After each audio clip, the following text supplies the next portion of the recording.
Samantala, hindi na nagkomento si Ombudsman Boying Rimulya sa nilalaman ng SALN ni Vice President Sara Duterte nang humarap ito sa impeachment proceedings ng House Committee on Justice. Kanina, report mula kay TJ Mendoza.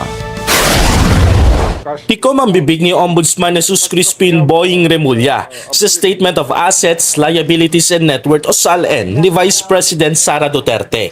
Kanina, humarap si Ombudsman Rimulya bilang resource person sa Kamara dahil sa pagdinig ng House Committee on Justice sa impeachment proceedings laban sa pangalawang Pangulo. Ano masabi niyo sa mga sinabi sa SALN ni VP Sara kanina? Wala akong masasabi. Walang motion ka.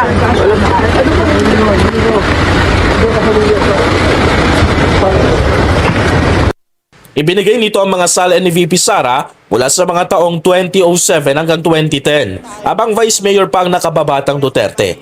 Binigay din ng SALN ni VP Sara noong panahong siya ay Mayor ng Davao City sa mga taong 2010 hanggang 2013, 2016 to 2019 at 2019 hanggang 2022.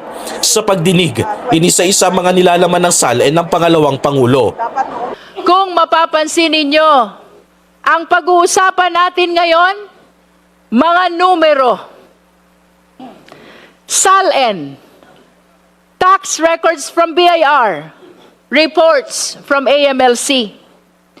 This is the part where the numbers have to be studied, compared, analyzed, and numbers, take note, unlike people, numbers do not have motives.